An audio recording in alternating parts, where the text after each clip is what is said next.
The media in Russia has been a transformative piece of expression throughout the decades. Beginning with the fall of the Soviet Union in 1991, privately owned media began to grow as the government loosened control on businesses.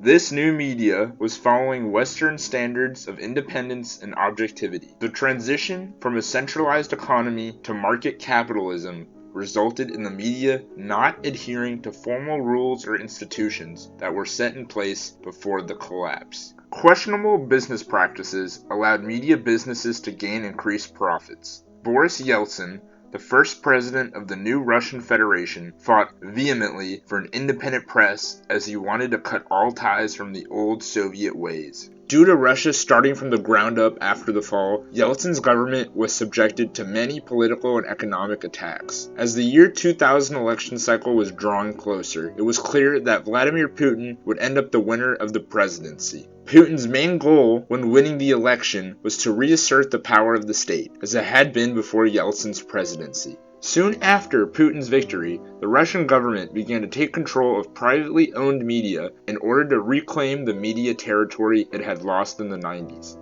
As Vladimir Putin arose to power, crackdown on private media started to become his focus. State-owned media and networks started to play a role in political campaigns and election cycles. Putin's ultimate goal was to bring all television networks with political broadcasting under the state's control.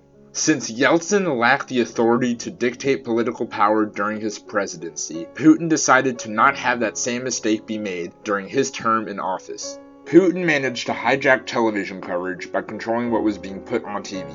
He would allow news media to only cover his highlights and ignore his wrongdoings. Russian television made Putin out to be a strong, knowledgeable leader that no other alternatives could compete with.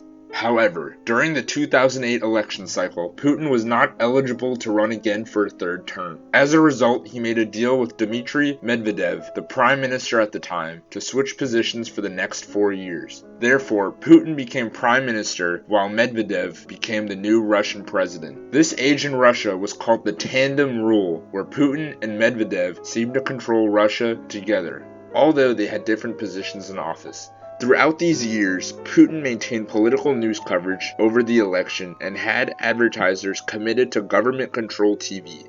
It was during this time that the government asserted total dominance with control over the media. Surprisingly, Putin did not censor competitive media during this time. In fact, he allowed some dissenting opinions to air simply to help the critically minded let off steam. Putin had so much control over the media that the free media became politically irrelevant in the scheme of things.